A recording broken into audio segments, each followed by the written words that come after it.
It was Friday, April 28th of 2017. My staff let me know that patrol was working an incident, was working a suicide. What was unusual about this one, and the reason I was called, it was an 11-year-old boy. We found out when we lost Carson that there was an organization that we found out there nationwide that helped families from passing through the funeral. We were fortunate to have people, our village, do all those things for us and be able to find those resources. But our goal is to have it all in one location. And so we want Carson's Village to become that village for those families who don't have that.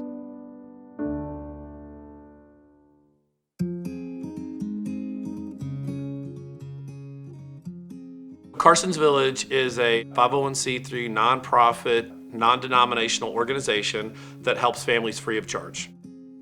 There's so much information that has to be taken care of and so much to know in such a short period of time that we're able to come in and say, all this is going to come hammering down in the next week, and how can we best serve you? So it could be that we're helping them know the timeline and process of what they need to take care of during the week, or maybe the resources that they need to take with them to a funeral home. It just depends on what the family's needs are. Carson's Village has what you need to help you walk through this stuff.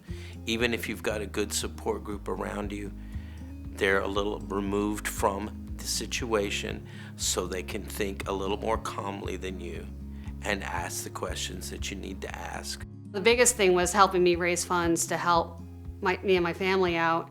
It took the burden off of me, and it took the burden off of other people to try to come up with ways to help.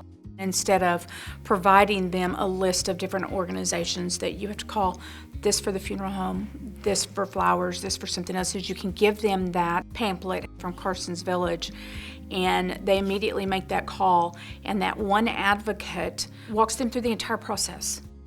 We are training our nurses and our frontline people how to hand out the brochure. The right way to approach a family with this is to keep it brief. Families that are in grief cannot pay attention for large spans of time, so there's no reason to read a brochure to them. They're never going to remember it. You just have to remember compassion, that unfortunately it's been a horrific event, but that there's somebody there that can help them. My patrol officers, knowing that we have Carson's Village, alleviates a huge burden from them to say, I know the family's going to be taken care of because I know who Carson's Village is, and I know what they're going to do, and I trust them, and I can tell the family, trust these people because they are here to help.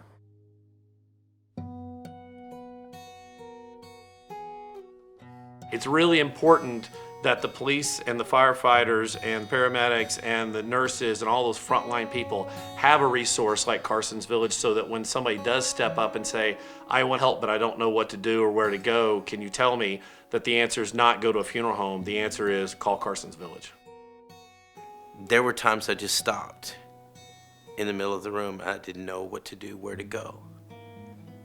But when you have someplace like Carson's Village to help, that has been there, and they understand the emotions as well as know what to do next.